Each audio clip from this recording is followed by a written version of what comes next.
ਵਾਹਿਗੁਰੂ ਜੀ।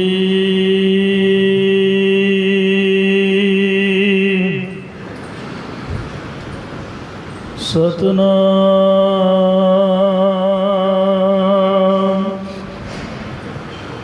ਸ੍ਰੀ ਵਾਹਿਗੁਰੂ ਜੀ।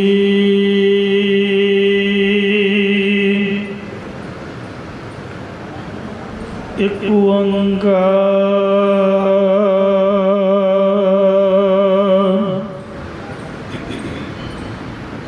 ਸਤਨਾਮ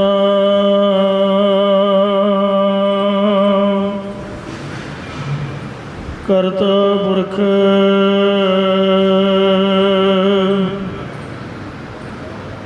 ਨਿਰਭਉ ਨਿਰਵੈਰ ਅਕਾਲ ਮੂਰਤ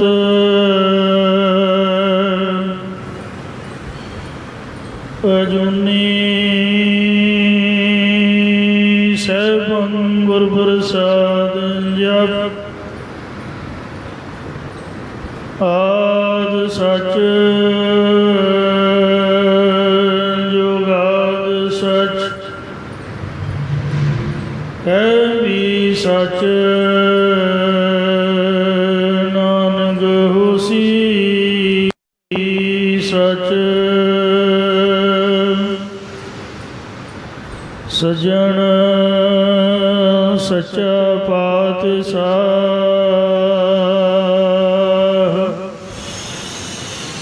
ਸਿਰ ਸਾਧ ਸਾਹ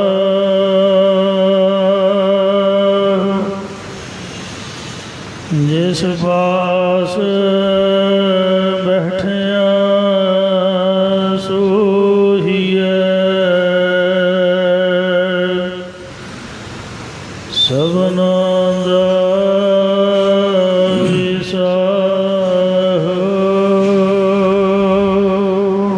ਸਤਨਾਮ ਸ੍ਰੀ ਵਾਹਿਗੁਰੂ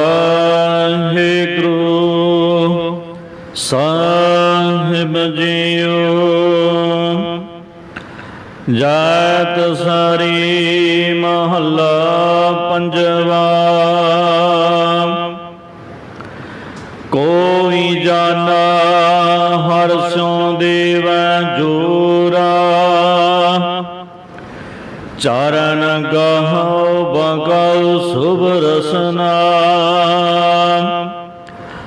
ਦੀਜਾ ਹੈ ਪ੍ਰਾਨ ਅਕੋਰਾ, ਕੋਈ ਜਾਣਾ ਹਰਿ ਸਿਉ ਦੇਵੈ ਜੋਰਾ। ਵਾਹਿਗੁਰੂ ਜੀ ਕਾ ਖਾਲਸਾ ਵਾਹਿਗੁਰੂ ਜੀ ਕੀ ਫਤਿਹ। ਕੋਟ ਬ੍ਰਹਮੰਡਾਂ ਦੇ ਮਾਲਕ ਜੁਗੋ ਜੁਗੀ ਅਟਲ ਸ਼ਬਦਾ ਅਵਤਾਰ, ਦਸਾਂ ਪਾਤਸ਼ਾਹੀਆਂ ਦੀ ਆਤਮਿਕ ਜੋਤ, ਧੰਨ ਧੰਨ ਸਤਿਗੁਰੂ ਸ੍ਰੀ ਗੁਰੂ ਗ੍ਰੰਥ ਸਾਹਿਬ ਸੱਚੇ ਪਾਤਸ਼ਾਹ ਜੀ ਮਹਾਰਾਜ ਜੀ ਦੀ ਪਾਵਨ ਪਵਿੱਤਰ ਹਜ਼ੂਰੀ ਦੇ ਵਿੱਚ ਜੁੜ ਮਿਲ ਬੈਠੀ ਗੁਰੂ ਰੂਪ ਗੁਰੂ ਖਾਲਸਾ ਸਾਧ ਸੰਗਤ ਜੀਓ। ਆਓ ਬੜੇ ਪਿਆਰ ਯਾਰ ਸਤਿਕਾਰ ਦੇ ਨਾਲ ਅੰਮ੍ਰਿਤ ਬਾਣੀ ਹਰ ਹਰ ਤੇਰੀ ਸੁਣ ਸੁਣ ਹੋਵੇ ਪਰਮ ਗਤ ਮੇਰੀ। ਜਲਨ ਬੁਝੀ ਸੀਤਲ ਹੋਏ ਮਨੁਆ ਸਤਿਗੁਰ ਕਾ ਦਰਸ਼ਨ ਪਾਏ ਜੀਓ। ਸਤਿਗੁਰਾਂ ਦੀ ਪਵਿੱਤਰ ਅੰਮ੍ਰਿਤ ਬਾਣੀ ਦੀ ਕਥਾ ਵਿਚਾਰ ਵਿਆਖਿਆ ਸੋ ਸਰਵਣ ਕਰਕੇ ਲਾਭ ਪ੍ਰਾਪਤ ਕਰੋ। ਇੱਕ ਵਾਰ ਉਚਾਰਨ ਕਰੋ ਸਤਨਾਮ ਸ੍ਰੀ ਵਾਹਿਗੁਰੂ ਜੀ। ਸਤਨਾਮ ਸ੍ਰੀ ਵਾਹਿਗੁਰੂ ਸਾਹਿਬ ਜੀਓ। ਜਾਤ ਸਾਰੀ ਮਹੱਲਾ ਪੰਜਵਾ। ਜੈਤ ਸ੍ਰੀ ਰਾਗੀ ਦੇ ਵਿੱਚ ਪੰਜਵੇਂ ਪਾਤਸ਼ਾਹ ਸ਼ਹੀਦਾਂ ਦੇ ਸਰਤਾਜ ਸ਼ਾਂਤੀ ਦੇ ਸੋਮੇ ਗੁਰਬਾਣੀ ਦੇ ਰਚਨਾਹਾਰ ਧੰਨ ਧੰਨ ਸਤਿਗੁਰੂ ਸ੍ਰੀ ਗੁਰੂ ਅਰਜਨ ਦੇਵ ਸਾਹਿਬ ਜੀ ਮਹਾਰਾਜ ਸ਼ੋ ਪਾਵਨ ਉਪਦੇਸ਼ ਦੀ ਬਖਸ਼ਿਸ਼ ਕਰਦੇ ਹਨ। ਕੋਈ ਜਾਨਾ ਹਰਿ ਸਿਉ ਦੇਵੈ ਜੋਰਾ। ਸਿੱਖ ਮੁਖ ਦੁਆਰਾ ਬੇਨਤੀ ਹੈ ਕਿ ਕੋਈ ਅਜਿਹਾ ਜਨ ਹੈ ਜਿਹੜਾ ਮੈਨੂੰ ਹਰੀ ਪਰਮੇਸ਼ਰ ਵਾਹਿਗੁਰੂ ਜੀ ਦੇ ਨਾਲ ਜੋੜ ਦੇਵੇ। ਹਰੀ ਦਾ ਜਨ ਇਹਦੀ ਅਵਸਥਾ ਬੜੀ ਉੱਚੀ ਤੇ ਸੁੱਚੀ ਭਗਤ ਕਬੀਰ ਸਾਹਿਬ ਜੀ ਨੇ ਆਪਣੇ ਸ਼ਲੋਕਾਂ ਦੇ ਵਿੱਚ ਲਿਖੀ ਹੈ। ਦੱਸਦੇ ਨੇ ਕਬੀਰ ਰੋੜਾ ਹੋਈ ਰਹੋ ਬਾਟਕਾ ਤਜ ਮਨ ਕਾ ਅਭਿਮਾਨ ਐਸਾ ਕੋਈ ਦਾਸ ਹੋਏ ਤਾਹੀ ਮਿਲੇ ਭਗਵਾਨ। ਕਬੀਰ ਸਾਹਿਬ ਜੀ ਕਹਿੰਦੇ ਨੇ ਕਿ ਰਸਤੇ ਦਾ ਰੋੜਾ ਬਣ ਜਾ। ਜਿਵੇਂ ਰਾਹ ਦੇ ਰੋੜੇ ਦੀ ਕੋਈ ਮੇਰ ਨਹੀਂ ਹੁੰਦੀ, ਜਿਹੜਾ ਮਰਜੀ ਚੁੱਕ ਕੇ ਝੱਟ ਪਾਸੇ ਸੁੱਟ ਦਿੰਦਾ ਹੈ, ਇਸ ਤਰ੍ਹਾਂ ਦਾ ਹਰੀ ਦੇ ਜਨ ਦਾ ਜੀਵਨ ਹੋਣਾ ਚਾਹੀਦਾ ਹੈ।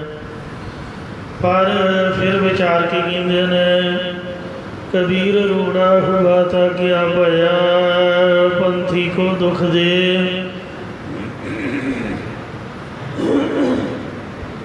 ऐसा तेरा दास है जो धरनी में खेल। ਕਹਿੰਦੇ ਜੇ ਰੋੜੇ ਦੀ ਤਰ੍ਹਾਂ ਜੀਵਨ ਬਣਾ ਕੇ ਰਾਹੀਆਂ ਨੂੰ ਦੁੱਖ ਦੇਣ ਦੀ ਤਰ੍ਹਾਂ ਸ਼ਰਾਬ ਦੇ ਕੇ ਲੋਕਾਂ ਦੇ ਕੰਮਾਂ 'ਚ ਰੁਕਾਵਟਾਂ ਪਾਉਂਦਾ ਰਿਹਾ ਤਾਂ ਵੀ ਹਰੀ ਦਾ ਜਨ ਸੋਭਦਾ ਨਹੀਂ ਹੈ। ਇਸ ਲਈ ਧੂੜੀ ਵਰਗਾ ਜੀਵਨ ਚਾਹੀਦਾ ਹੈ। ਫਿਰ ਵਿਚਾਰ ਕੇ ਕਹਿੰਦੇ ਕਬੀਰ ਖੇ ਹੋਈ ਤੋ ਕਿਆ ਭਇਆ ਜੋੜ ਲੱਗ ਅੰਗ ਹਰ ਜਨ ਐਸਾ ਚਾਹੀਏ ਜਿਉ ਬਾਣੀ ਸਰਬੰਗ।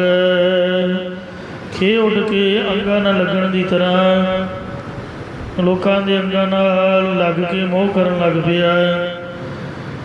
ਇੱਕ ਘਰ ਵਾਲੀ ਛੱਡੀ ਤੇ 100 ਚੇਲੀਆਂ ਬਣਾ ਲਈਆਂ, 2 ਬੱਚੇ ਛੱਡੇ ਤੇ ਹਜ਼ਾਰਾਂ ਹੀ ਚੇਲੇ ਚਾੜ ਕੇ ਉਹਨਾਂ ਨਾਲ ਮੋਹ ਪਾ ਲਿਆ।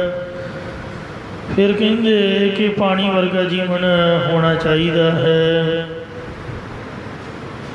ਤੇ ਪਾਣੀ ਵਰਗਾ ਜੀਵਨ ਵੀ ਕਹਿੰਦੇ ਸਹੀ ਨਹੀਂ ਹੈ। ਕਬੀਰ ਪਾਣੀ ਹੁਆ ਤਾਂ ਕਿਆ ਭਇਆ ਸੀਰਾ ਤਾਤਾ ਹੋਏ। ਹਰ ਜਨ ਐਸਾ ਚਾਹੀਏ ਜੈਸਾ ਹਰ ਹੀ ਹੋਏ। ਪਾਣੀ ਦਾ ਸੁਭਾਅ ਹੈ ਠੰਡ ਦੇ ਵਿੱਚ ਠੰਡਾ, ਗਰਮੀਆਂ 'ਚ ਗਰਮ ਹੋ ਜਾਂਦਾ। ਇਉਂ ਕਦੀ ਕ੍ਰੋਧੀ ਹੋ ਗਿਆ, ਕਦੀ ਸ਼ਾਂਤਮਈ ਅਵਸਥਾ ਵਾਲਾ। ਫਿਰ ਹਰੀ ਦਾ ਜਨ ਕਿਸ ਤਰ੍ਹਾਂ ਦਾ ਕਹਿੰਦੇ ਵਾਹਿਗੁਰੂ ਵਰਗਾ ਹੀ ਹੋਣਾ ਚਾਹੀਦਾ ਹੈ। ਜਿਵੇਂ ਕਲਗੀਧਰ ਮਹਾਰਾਜ ਨੇ ਸੋਦਰ ਸ੍ਰੀ ਰਹਿਰਾ ਸਾਹਿਬ ਦੇ ਵਿੱਚ ਲਿਖਿਆ ਹਰ ਜਨ ਦੁਈ ਏਕ ਹੈ ਬਿਬ ਵਿਚਾਰ ਕਛ ਨਾਹੀ ਜਲ ਤੇ ਉਪਜਤ ਰੰਗ ਜਿਉ ਜਲ ਹੀ ਬਿਖੈ ਸਮਾਹੇ।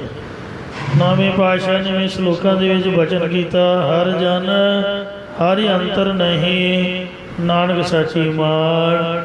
ਐਸੇ ਹਰੀ ਦੇ ਜਨ ਅਸਲ ਦੇ ਵਿੱਚ ਗੁਰੂ ਸਾਹਿਬ ਆਪ ਨੇ ਜਿਵੇਂ ਚੌਥੇ ਪਾਤਸ਼ਾਹ ਸ੍ਰੀ ਗੁਰੂ ਰਾਮਦਾਸ ਜੀ ਨੇ, ਤੀਜੇ ਪਾਤਸ਼ਾਹ ਸ੍ਰੀ ਗੁਰੂ ਅਮਰਦਾਸ ਜੀ ਨੂੰ ਹਰੀ ਦੇ ਜਨ ਕਿਹਾ ਹੈ। ਹਰ ਕੇ ਜਨ ਸਤਿਗੁਰ ਸਤਿਪੁਰਖਾ ਬਿਨੋ ਕਰੋ ਗੁਰਬਾਸ। ਸੋ ਜਿਨ੍ਹਾਂ ਸਤਿਗੁਰਾਂ ਨੇ ਕੇਵਲ ਨਿਗਾਹ ਪਾ ਕੇ ਬੜੇ ਬੜੇ ਪਾਪੀਆਂ ਦਾ ਉਧਾਰ ਕਰ ਦਿੱਤਾ ਹੈ।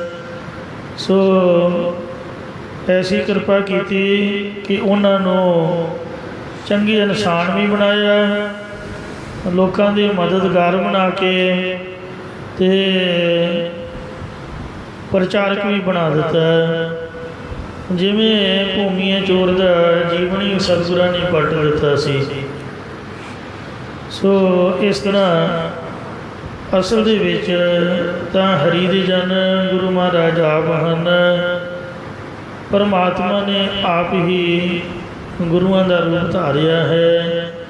ਜਨਮਾਂ ਜਨਮਾਂਤਰਾਂ ਦੇ ਵਿਛੜਿਆਂ ਨੂੰ ਮਿਲਣ ਵਾਸਤੇ ਕਿਰਤ ਕਰਮ ਕੇ ਵਿਛੜੇ ਕਰ ਕਿਰਪਾ ਮਿਲੋ ਰਾਮ। ਆਪ ਹੀ ਗੁਰੂਆਂ ਦਾ ਰੂਪ ਧਾਰ ਕੇ ਬਾਣੀ ਸ਼ੁੱਧ ਸਰੂਪ ਹੋ ਕੇ ਕਲਯੁਗੀ ਜੀਵਾਂ ਵਿਛੜਿਆਂ ਨੂੰ ਮਿਲ ਰਿਹਾ ਹੈ। ਵੈਸੇ ਸਮੇਂ ਸਮੇਂ ਅਨੁਸਾਰ ਜਿਵੇਂ ਜਿਵੇਂ ਪਾਪ ਉਪਦਰਵ ਵੱਧਦੇ ਰਹੇ ਤਿਵੇਂ ਤਿਵੇਂ ਰੱਬ ਆਪ ਦੇ ਪਿਆਰਿਆਂ ਨੂੰ ਸੰਸਾਰ ਦੇ ਵਿੱਚ ਭੇਜਦਾ ਰਿਹਾ ਹੈ। 6 ਅਵਤਾਰ ਮੰਨੇ ਨੇ। ਨਿਤ ਅਵਤਾਰ, ਨਮਿਤ ਅਵਤਾਰ, ਅੰਸਾ ਅਵਤਾਰ, ਅਵਿਸ਼ਾ ਅਵਤਾਰ, ਕਲਾ ਅਵਤਾਰ ਅਤੇ ਪੂਰਨ ਅਵਤਾਰ। ਜਿਹੜੇ ਸੰਤ ਹਨ ਇਹ ਪਰਮਾਤਮਾ ਦੇ ਨਿਤ ਅਵਤਾਰ ਮੰਨੇ ਹਨ। ਸੋ ਜਿਨ੍ਹਾਂ ਨੇ ਆ ਕੇ ਬੇਅੰਤ ਜੀਆਂ ਦਾ ਉਧਾਰ ਕੀਤਾ। ਜਦੋਂ ਤੋਂ ਸਤਿਯੁਗ ਦੀ ਮਰਿਆਦਾ ਪ੍ਰਾਰੰਭ ਹੋਈ ਹੈ ਕਲਯੁਗ ਤੱਕ ਸੰਤਾਂ ਮਹਾਂਪੁਰਖਾਂ ਨੂੰ ਵਾਹਿਗੁਰੂ ਟੁੱਟਿਆਂ ਜੀਵਾਂ ਨੂੰ ਜੋੜਨ ਲਈ ਭੇਜਦਾ ਰਿਹਾ ਹੈ। ਕਲਯੁਗ ਦੇ ਵਿੱਚ ਤਾਂ ਖੁਦ ਆਪ ਹੀ ਮਹਾਰਾਜ ਪ੍ਰਭੂ ਪਰਮਾਤਮਾ ਗੁਰੂਆਂ ਦਾ ਨਾਮ ਰਖਾ ਕੇ ਦੁਨੀਆ ਦੇ ਵਿੱਚ ਅਵਤਰੇ। ਮਹਾਰਾਜਾ ਜਨਕ ਬਾਬਤ ਗ੍ਰੰਥਾਂ ਦੇ ਵਿੱਚ ਲਿਖਿਆ ਹੋਇਆ ਹੈ। ਸੋ ਇਸੇ ਸ਼ਬਦ ਦੇ ਆਧਾਰ 'ਤੇ ਆਪਾਂ ਵਿਚਾਰ ਕਰਾਂਗੇ। ਪੰਜਵੇਂ ਪਾਤਸ਼ਾਹ ਜੀ ਫਰਮਾਉਂਦੇ ਨੇ, ਕੋਈ ਜਾਨਾ ਹਰ ਸਿਉ ਦੇਵੈ ਜੋਰਾ। ਕੋਈ ਬ੍ਰਹਮ ਗਿਆਨੀ ਮਹਾਤਮਾ ਹੈ, ਕੋਈ ਐਸਾ ਪੂਰਨ ਪੁਰਖ ਹੈ ਜਿਹੜਾ ਸਾਨੂੰ ਵਾਹਿਗੁਰੂ ਜੀ ਦੇ ਨਾਲ ਜੋੜ ਦੇਵੇ। ਜਿਵੇਂ ਅਸ਼ਟਾਵਕਰ ਨੇ ਰਾਜੇ ਜਨਕ ਨੂੰ ਜੋੜਿਆ ਸੀ। ਇੱਕ ਦਿਨ ਰਾਜੇ ਜਨਕ ਨੂੰ ਸੁਪਨਾ ਆਇਆ ਕਿ ਉਹ ਕਿਸੇ ਰਾਜੇ ਪਾਸੋਂ ਹਾਰ ਖਾ ਕੇ ਗਰਮੀ ਦੀ ਰੁੱਤ ਵਿੱਚ ਨੰਗੇ ਪੈਰੀਂ ਗਰਮ ਰੇਤੇ ਦੇ ਟਿੱਬਿਆਂ ਦੇ ਵਿੱਚ ਦੀ ਸੜਦਾ ਭੁੱਜਦਾ ਤਪਦਾ ਇੱਕ ਅਜਿਹੇ ਥਾਂ ਪਹੁੰਚਿਆ ਜਿੱਥੇ ਸਦਾ ਵਰਤ ਲੱਗਾ ਹੋਇਆ ਸੀ। ਭੋਜਨ ਦੀ ਜਾਚਨਾ ਕਰਨ ਨੂੰ ਵਰਤਾਵੇ ਨੇ ਕਿਹਾ ਬਰਤਨ ਲਿਆ। ਜਦ ਬਰਤਨ ਲੈਣ ਭਾਂਡਿਆਂ ਵਾਲੇ ਕੋਲ ਗਿਆ, ਉਹਨੇ ਕਿਹਾ ਵੀ ਪੈਸੇ ਦੇ। ਰਾਜਾ ਕਹਿਣ ਲੱਗਾ ਮੈਂ ਗਰੀਬ ਹਾਂ, ਮੇਰੇ ਪਾਸ ਤਾਂ ਕੁਝ ਵੀ ਨਹੀਂ। ਤਾਂ ਭਾਂਡਿਆਂ ਵਾਲੇ ਨੇ ਤਰਸ ਕੇ ਇੱਕ ਪਿੱਲਾ ਤੜਕਿਆ ਜਿਹਾ ਪਿਆਲਾ ਦੇ ਦਿੱਤਾ। ਰਾਜੇ ਨੇ ਸਦਾ ਵਰਤ ਦੇ ਵਿੱਚੋਂ ਪਿਆਲੇ 'ਚ ਖਿਚੜੀ ਪਵਾ ਕੇ ਖਾਣੀ ਸ਼ੁਰੂ ਕੀਤੀ। ਇੰਨੇ ਚਿਰ ਨੂੰ ਭਿੜਦੇ ਹੋਏ 2 ਸਾਨਾਂ ਦੀ ਫੇਟ ਰਾਜੇ ਨੂੰ ਲੱਗੀ, ਜਿਸ ਨਾਲ ਉਹਦਾ ਪਿਆਲਾ ਟੁੱਟ ਗਿਆ ਅਤੇ ਗਰਮਾ ਗਰਮ ਖਿਚੜੀ ਪੈਰਾਂ 'ਤੇ ਪੈ ਗਈ। ਉਸੇ ਵਕਤ ਰਾਜੇ ਨੂੰ ਜਾਗ ਆ ਗਈ। ਜਾਗ ਕੇ ਆਪਣੇ ਆਪ ਨੂੰ ਮਹਿਲਾਂ ਦੇ ਵਿੱਚ ਪਲੰਘ 'ਤੇ ਪਿਆ ਰਾਜ ਭਾਗ ਦਾ ਮਾਲਕ ਦੇਖ ਰਿਹਾ ਹੈ। ਇਹ ਭਰਮ 8 ਸਾਲ ਤੱਕ ਪਿਆ ਰਿਹਾ। 8 ਸਾਲ ਤੱਕ ਇਸ ਭਰਮ ਨੂੰ ਦੂਰ ਕਰਨ ਲਈ ਰਿਸ਼ੀ ਮੁਨੀ ਬੜੇ ਬੜੇ ਵਿਦਵਾਨ ਜੋਸ਼ੀ ਆਦਿਕ ਉਹਨੇ ਇਕੱਤਰ ਕਰਕੇ ਪੁੱਛਣਾ ਸ਼ੁਰੂ ਕਰ ਦਿੱਤਾ ਕਿ ਇਹ ਸੱਚਾ ਕਿ ਉਹ ਸੱਚਾ। ਇਸ ਪ੍ਰਸ਼ਨ ਦਾ ਕੋਈ ਵੀ ਉੱਤਰ ਨਾ ਦੇ ਸਕਿਆ ਤਾਂ ਸਾਰੇ ਕੈਦ ਕਰ ਲਏ। ਜਦ ਅਸ਼ਟਾਵਕਰ 8 ਸਾਲਾਂ ਬਾਅਦ ਆਪਣੇ ਨਾਨਕੇ ਘਰ ਤੋਂ ਆਪਣੇ ਘਰ ਆਇਆ ਅਤੇ ਪਿਓ ਨੂੰ ਲੱਭਿਆ। ਮਾਂ ਨੂੰ ਪੁੱਛਣ ਲੱਗਾ ਮੇਰਾ ਪਿਓ ਕਿੱਥੇ ਹੈ? ਤਾਂ ਮਾਂ ਨੇ ਦੱਸਿਆ ਕਿ ਤੇਰੇ ਪਿਤਾ ਨੂੰ 8 ਸਾਲ ਹੋ ਗਏ ਨੇ। ਉਹ ਮਹਾਰਾਜੇ ਜਨਕ ਦੀ ਕੈਦ ਵਿੱਚ ਪਿਆ ਹੈ। ਕਾਰਨ ਪੁੱਛਣ ਤੋਂ ਪਤਾ ਲੱਗਾ ਤਾਂ ਟੇਢਾ ਸਿੱਧਾ ਹੁੰਦਾ ਜਨਕਪੁਰੀ ਨੂੰ ਚੱਲ ਪਿਆ। ਜਿੱਥੇ ਰਾਜੇ ਦੀ ਸਵਾਰੀ ਆ ਰਹੀ ਸੀ ਉੱਥੇ ਸਾਹਮਣੇ ਆਣ ਖੜਾ ਹੋਇਆ। ਜਦ ਨੌਕਰਾਂ ਨੇ ਰਸਤਾ ਵਿਹਲਾ ਕਰਨ ਲਈ ਪਿੱਛੇ ਹਟਣ ਨੂੰ ਕਿਹਾ ਤਾਂ ਅਸ਼ਟਾਵਕਰ ਕਹਿਣ ਲੱਗਾ ਕਿ ਮੈਂ ਰਾਜੇ ਦਾ ਭਰਮ ਮਿਟਣ ਵਾਸਤੇ ਆਇਆ ਹਾਂ, ਪਿੱਛੇ ਨਹੀਂ ਹਟਾਂਗਾ। ਨੌਕਰਾਂ ਨੇ ਕਿਹਾ ਅੱਗੇ ਤਾਂ ਕਿਸੇ ਪਾਸੋਂ ਭਰਮ ਦੂਰ ਨਹੀਂ ਹੋਇਆ, ਤੋ ਕਦਰੋਂ ਬ੍ਰਹਮਾ ਦਾ ਅਵਤਾਰ ਆ ਗਿਆ। ਇੰਨੇ ਚਿਰ ਨੂੰ ਰਾਜੇ ਜਨਕ ਦੀ ਅਸਵਾਰੀ ਨੇੜੇ ਆ ਗਈ। ਜਦ ਰਾਜੇ ਦੀ ਨਿਗਾਹ ਉਸ ਪਾਸੇ ਪਈ ਤਾਂ ਝਗੜੇ ਦਾ ਕਾਰਨ ਪੁੱਛਿਆ। ਨੌਕਰਾਂ ਨੇ ਕਿਹਾ ਜੀ ਇਹ ਪਿੱਛੇ ਨਹੀਂ ਹਟਦਾ। ਕਹਿੰਦਾ ਕਿ ਮੈਂ ਰਾਜੇ ਦਾ ਭਰਮ ਦੂਰ ਕਰਨ ਆਇਆ ਹਾਂ। ਤਾਂ ਰਾਜੇ ਜਨਕ ਨੇ ਕਿਹਾ ਬੜੀ ਚੰਗੀ ਗੱਲ ਹੈ, ਮੈਂ ਤਾਂ ਐਸੇ ਮਹਾਤਮਾ ਨੂੰ ਲੱਭ ਰਿਹਾ ਸੀ, ਚਲੋ ਸਭਾ ਲਾਓ। ਅਸ਼ਟਾਵਕਰ ਨੂੰ ਬੇਨਤੀ ਕੀਤੀ। ਕਹਿਣ ਲੱਗੇ ਮਹਾਂਪੁਰਖੋ, ਮੈਂ ਸਭਾ ਲਾਉਂਦਾ ਹਾਂ, ਆਪ ਜੀ ਭਰੀ ਸਭਾ ਦੇ ਵਿੱਚ ਆ ਕੇ ਮੇਰਾ ਭਰਮ ਦੂਰ ਕਰਿਓ। ਕਹਿੰਦੇ ਚੱਲ ਜਿੱਥੇ ਜਾਣਾ ਚੱਲ। ਰਾਜ ਸਭਾ ਲੱਗ ਗਈ। ਅਸ਼ਟਾਵਕਰ ਜਾਣ ਬੁੱਝ ਕੇ ਕੁਝ ਦੇਰ ਨਾਲ ਆਇਆ। ਜਿੰਨੇ ਵਿਦਵਾਨ ਸਭਾ ਦੇ ਵਿੱਚ ਬੈਠੇ ਹੋਏ ਸਨ, ਇਹਦੇ ਸਰੀਰ ਦੇ ਵਿੱਚ 8 ਵੱਲ ਪੈਂਦੇ ਵੇਖ ਕੇ ਰਿੜਦਾ ਖੁੜਦਾ ਜੂ ਆਇਆ। ਵੇਖ ਕੇ ਹੱਸ ਪਏ। ਹੱਸਦਿਆਂ ਨੂੰ ਵੇਖ ਕੇ ਅਸ਼ਟਾਵਕਰ ਨੇ ਕਿਹਾ, ਹੇ ਰਾਜਨ, ਇਹ ਚਮਿਆਰ ਤੋਂ ਕਿੱਥੋਂ ਇਕੱਠੇ ਕਰ ਲਏ? ਰਾਜਾ ਕਹਿਣ ਲੱਗਾ, ਮਹਾਂਪੁਰਖੋ ਇਹ ਚਮਿਆਰ ਨਹੀਂ, ਇਹ ਬੜੇ ਬੜੇ ਵਿਦਵਾਨ ਹਨ। ਤਾਂ ਅਸ਼ਟਾਵਕਰ ਨੇ ਕਿਹਾ ਕਿ ਜਿਹੜਾ ਚੰਮ ਦੀ ਪਰਖ ਕਰੇ ਉਹ ਚਮਿਆਰ ਹੀ ਹੁੰਦਾ ਹੈ। ਇਹਨਾਂ ਨੇ ਮੇਰੇ ਚੰਮ ਸਰੀਰ ਦੀ ਪਰਖ ਕੀਤੀ ਹੈ, ਇਹਦੇ ਸਰੀਰ ਵਿੱਚ 8 ਵੱਲ ਪੈਂਦੇ ਨੇ, ਇਹ ਕਿਧਰੋਂ ਰਾਜੇ ਦਾ ਭਰਮ ਦੂਰ ਕਰੇਗਾ? ਤੁਸੀਂ ਦੱਸੋ ਕਿ ਮੇਰੀ ਆਤਮਾ ਦੇ ਵਿੱਚ ਤੇ ਮੇਰੇ ਗਿਆਨ ਵਿੱਚ ਤਾਂ ਕੋਈ ਵਲ ਨਹੀਂ ਹੈ। ਪਰਖਣਾ ਪਰਖ ਲਓ। ਹੁਣੇ ਮੈਂ ਤੁਹਾਨੂੰ ਦੱਸਾਂਗਾ। ਰਾਜੇ ਨੇ ਕਿਹਾ ਕਿ ਮੈਨੂੰ ਘੋੜੇ ਦੀ ਕਾਠੀ ਦੀ ਰਕਾਬ ਦੇ ਵਿੱਚ ਪੈਰ ਪਾਉਂਦਿਆਂ ਪਾਉਂਦਿਆਂ ਪਰਮੇਸ਼ਰ ਦਾ ਗਿਆਨ ਬਖਸ਼ੋ। ਅਸ਼ਟਾਵਕਰ ਨੇ ਕਿਹਾ ਕਿ ਜਦ ਕਿਸੇ ਨੂੰ ਗੁਰੂ ਧਾਰਨ ਕਰਨਾ ਹੋਵੇ ਤਾਂ ਤਨ ਮਨ ਧਨ ਅਰਪਣ ਕਰੀਦਾ ਹੈ। ਰਾਜੇ ਨੇ ਕਿਹਾ ਚੰਗਾ, ਮੈਂ ਤਨ ਮਨ ਧਨ ਆਪ ਜੀ ਨੂੰ ਅਰਪਣ ਕੀਤਾ। ਫਿਰ ਰਾਜਾ ਜਦ ਘੋੜੇ 'ਤੇ ਚੜ੍ਹਨ ਲੱਗਾ ਤਾਂ ਅਸ਼ਟਾਵਕਰ ਨੇ ਰੋਕ ਦਿੱਤਾ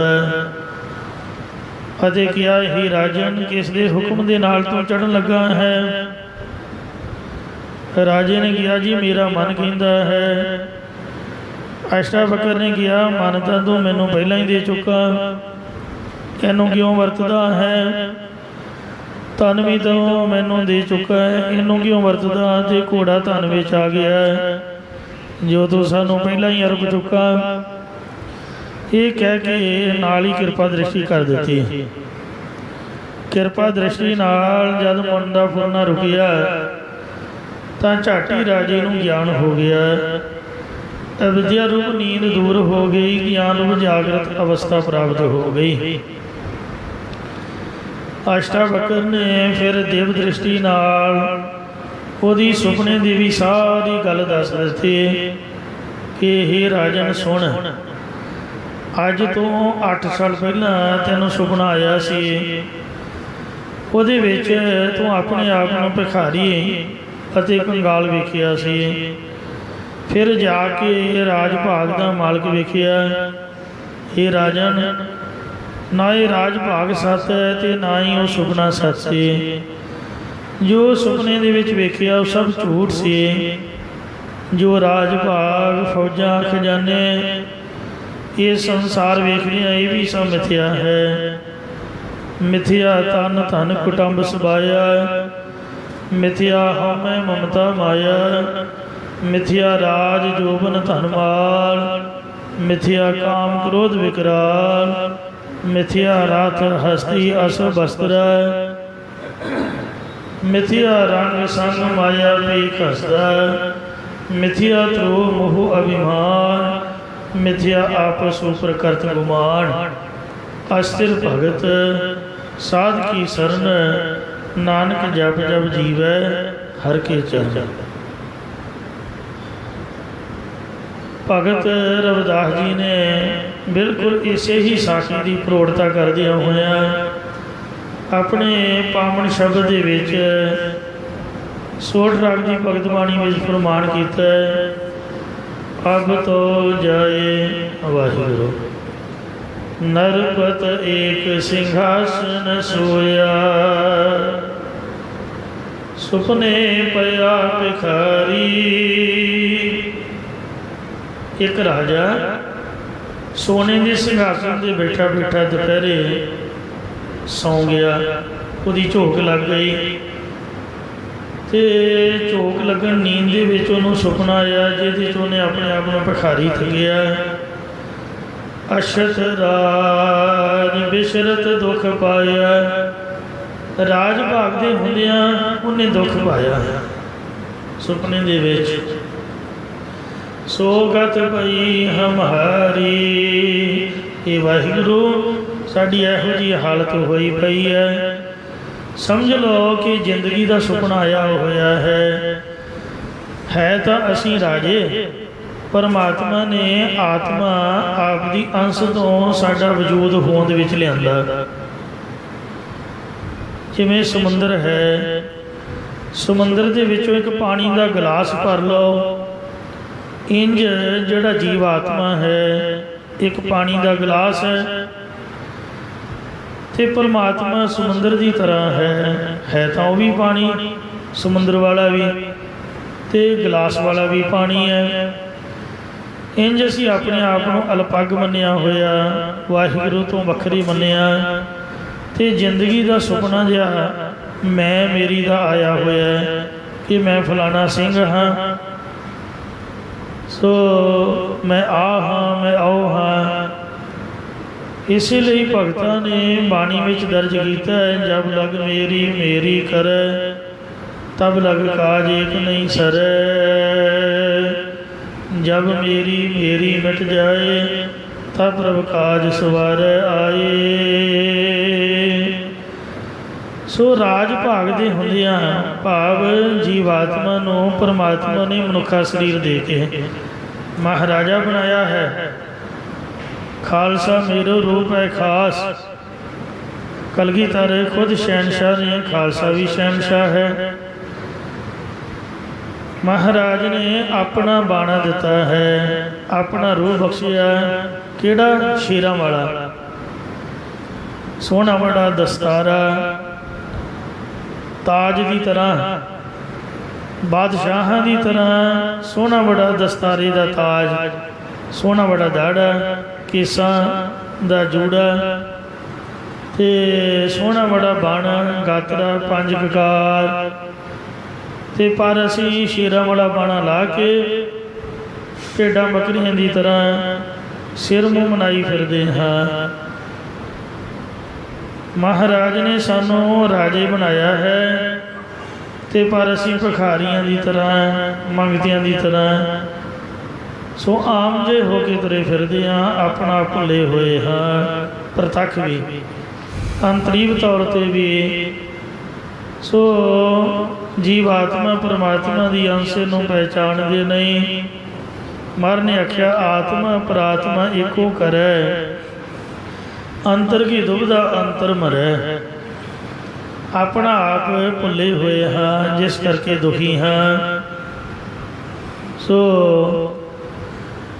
कहते नरपत एक सिंहासन सोया, सुपने भया भिखारी।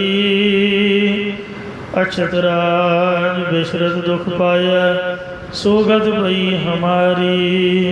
ऐसी साड़ी हालत हुई पई है। इंज पाशा फरमाउंदे ने, कोई जाना अष्टा बकर वर्गा जन है, हर स्यों देवा जोरा। जिन्ने महाराजे जनक नूं ते वाहिगुरू नाल जोड़िया सी, उन्होंने ब्रह्म ज्ञानी बनाया। इयों कोई जन है श्री गुरु नानक देव जी वर्गा, श्री गुरु अंगद देव जी वर्गा।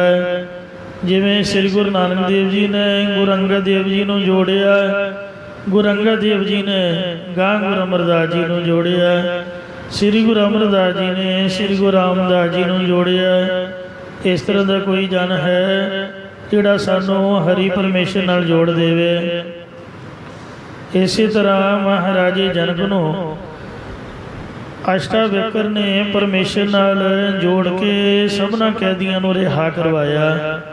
ਫਿਰ ਅੱਗੇ ਬਿਆਸ ਦੇ ਸੁਪੁੱਤਰ ਸੁਖਦੇਵ ਮੁਨੀ ਨੂੰ ਮਹਾਰਾਜਾ ਜਨਕ ਨੇ ਆਪ ਉਪਦੇਸ਼ ਦੇ ਕੇ ਪਰਮੇਸ਼ਰ ਨਾਲ ਜੋੜਿਆ। ਹੋਰਨਾਂ ਬੇਅੰਤਾਂ ਦਾ ਵੀ ਭਲਾ ਕੀਤਾ। ਉਹਦੇ ਵਿੱਚ ਇੱਕ ਸੁਖਦੇਵ ਮੁਨੀ ਦਾ ਨਾਮ ਜ਼ਿਕਰਯੋਗ ਹੈ, ਜਿਸ ਬਾਬਤ ਭਾਈ ਗੁਰਦਾਸ ਜੀ ਨੇ ਲਿਖਿਆ ਹੈ ਕਿ 12 ਸਾਲ ਇਹ ਮਾਤਾ ਦੀ ਉਦਰ ਵਿੱਚ ਰਿਹਾ। ਜਿਸ ਵਕਤ ਪਾਰਵਤੀ ਨੇ ਨਾਰਦ ਮੁਨੀ ਦੇ ਕਹਿਣ 'ਤੇ ਕਹਿਣ ਲੱਗਾ, ਮਾਤਾ ਤੂੰ ਮਸਤ ਮਲੰਗ ਦੇ ਨਾਲ ਊਂ ਹੀ ਤੁਰੀ ਫਿਰਦੀ ਹੈ ਮੜੀਆਂ ਦੇ ਵਿੱਚ, ਇਹਨੂੰ ਕਹਿ ਕਿ ਮੈਨੂੰ ਘਰ ਬਣਾ ਕੇ ਦੇਵੇ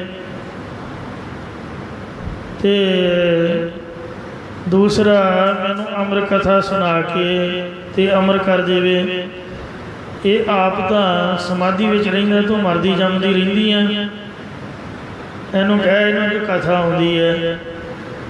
ਸੋ ਪਾਰਵਤੀ ਨੇ ਆਖਿਆ, ਸਵਾਮੀ ਜੀ ਮੇਰਾ ਜੰਮਣ ਮਰਨ ਮੇਟਣ ਵਾਲੀ ਅਮਰ ਕਥਾ ਮੈਨੂੰ ਸੁਣਾ ਕੇ ਤੇ ਹਮੇਸ਼ਾ ਆਪ ਦੀ ਸੰਗਤ ਵਿੱਚ ਰੱਖੋ। ਜਦ ਕਥਾ ਸੁਣਾ ਰਿਹਾ ਸੀ ਤੇ ਕਹਿਣ ਲੱਗਾ ਕਿ ਹੁੰਗਾਰਾ ਦਿੰਦੀ ਰਹੀ। ਉਹਨੇ ਥੋੜ੍ਹਾ ਜਿਹਾ ਹੁੰਗਾਰਾ ਦਿੱਤਾ, 5-7-10 ਮਿੰਟ ਬਾਅਦ ਵਿੱਚ ਉਹਨੂੰ ਨੀਂਦ ਪੈ ਗਈ, ਕਿਉਂਕਿ ਸੌਣਾ ਬੜਾ ਔਖਾ ਹੈ। ਤੇ ਇੱਕ ਦਰਖਤ ਦੇ ਉੱਪਰ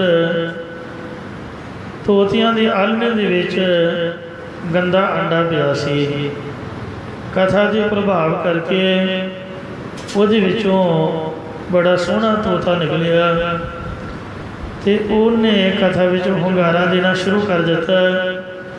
ਤੋਤਿਆਂ ਦੀ ਆਵਾਜ਼ ਕਰੀਬ ਕਰੀਬ ਬੰਦਿਆਂ ਨਾਲ ਮਿਲਦੀ ਹੁੰਦੀ ਹੈ। शिव जी महाराज सुनाई गए तोता ਹੁੰਗਾਰਾ ਦਿੰਦਾ ਰਿਹਾ। जब कथा का भोग पिया उन्हें वेख्या भी तो सुती पई है, ਹੁੰਗਾਰਾ कौन दिंदा रहा। ठहर जा, फड़िया त्रिशूल पिछे मारन दौड़िया। वो बेचारा अपनी जान बचाने खातर सोचा मना ये तो मैं कित्थे लुक सकता हाँ, ये मैनू मार देवेगा। वो ब्यास लिखी दी इस्तरी उबासी लै रही सी, जब मूँह अड्डिया होया सी उहदी उदर च प्रवेश कर गया। शिव जी भोलेनाथ चौंकड़ा मार के ब्यास लिखी दे घर अगे धुआं ला के बैठ गया कि जद जन्म लवेगा तो तां मैनू त्रिशूल नाल मारांगा। वो बेचारी बड़ी औखी रही। 12 साल इन्हें जन्म ही ना लिया। आखिर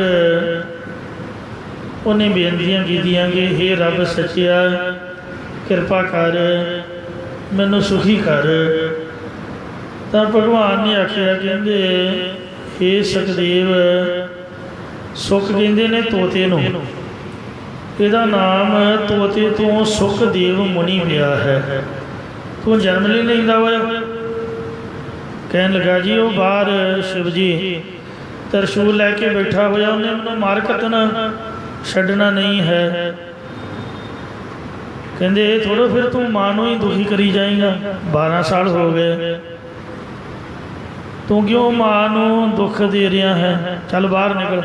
कहता जी मेरा प्रबंध करो, मैनू मार देना उन्हें, इत्थे चंगा भला समाधि लगी है। वाहिगुरू का नाम जप रहा महाराज तुहाडे विच लीन हाँ। कहते चंगा मैं उहदा प्रबंध करदा। शिव जी नूं आके पुछन लगे, कहन लगे महाराज इत्थे क्यों बैठे हुए हो। एक ब्राह्मण का रूप धार लिया।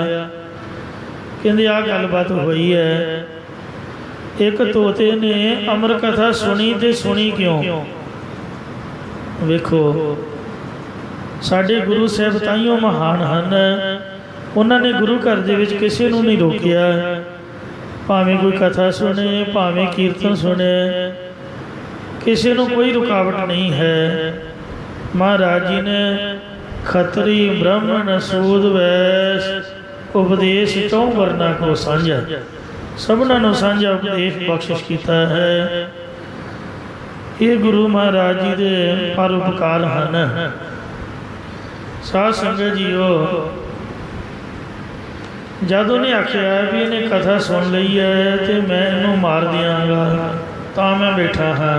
ਉਹ ਜਨਮ ਨਹੀਂ ਲੈ ਰਿਹਾ, ਜਨਮ ਲਊਗਾ ਮੈਂ ਮਾਰ ਜਾਵਾਂਗਾ। ਕਹਿਣ ਲੱਗੇ ਕਿ ਜਿਹੜੀ ਕਥਾ ਤੁਸੀਂ ਉਹਨੂੰ ਸੁਣਾਈ ਹੈ ਉਹਦਾ ਨਾਮ ਕੀ ਹੈ? ਕਹਿੰਦੇ ਅਮਰ ਕਥਾ। ਕਹਿੰਦੇ ਦੱਸੋ ਉਹਦਾ ਫਲ ਕੀ ਹੈ? ਕਹਿੰਦੇ ਸੁਣਨ ਵਾਲਾ ਅਮਰ ਹੋ ਜਾਂਦਾ। ਫਿਰ ਕਹਿੰਦੇ ਜਿਹੜੀ ਕਥਾ ਸੁਣ ਗਈ ਉਹ ਅਮਰ ਹੋ ਗਿਆ, ਤੁਸੀਂ ਉਹਨੂੰ ਕਿਵੇਂ ਮਾਰ ਸਕੋਗੇ? ਛੱਡੋ ਖਹਿੜਾ ਤੇ ਰੱਬ ਦਾ ਭਜਨ ਕਰੋ, ਇੱਥੋਂ ਤੁਰਦੇ ਲੱਗੋ। ਫਿਰ ਉਹਨੇ 12 ਸਾਲਾਂ ਬਾਅਦ ਕਹਿੰਦੇ ਧਰਨਾ ਚੁੱਕਿਆ, ਕੜਕ ਤੁਰਦਾ ਲੱਗਿਆ ਕਿ ਗੱਲ ਤਾਂ ਸਹੀ ਹੈ। ਫਿਰ ਆਖਿਆ ਕਿ ਨਕਮਿਆ ਹੁਣ ਤਾਂ ਬਾਹਰ ਆ ਜਾ। ਤਾਂ 12 ਸਾਲਾਂ ਬਾਅਦ ਸੁਖਦੇਵ ਮੁਨੀ ਨੇ ਜਨਮ ਲਿਆ।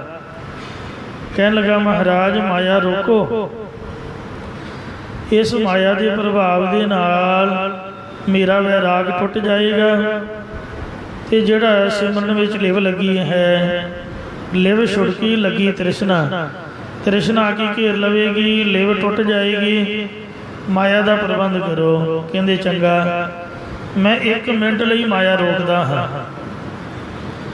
ਜਦ ਤੇਰਾ ਜਨਮ ਹੋਵੇਗਾ ਤੇ ਮੈਂ ਮਾਇਆ ਨੂੰ ਹੁਕਮ ਦਿਆਂਗਾ, ਰੋਕ ਲਵਾਂਗਾ, ਪ੍ਰਭਾਵ ਨਹੀਂ ਪਏਗਾ। ਮਾਇਆ ਨੂੰ ਮਹਾਰਾਜ ਨੇ ਹੁਕਮ ਦੇ ਕੇ ਰੋਕ ਲਿਆ। ਉਸ 1 ਮਿੰਟ ਜਾਂ ਸਕਿੰਟ ਵਿੱਚ ਜਿਨ੍ਹਾਂ ਦਾ ਜਨਮ ਹੋਇਆ ਉਹ ਜੰਮਦੇ ਹੀ ਗਿਆਨਵਾਨ ਹੋਏ ਤੇ ਵੈਰਾਗਵਾਨ ਹੋਏ।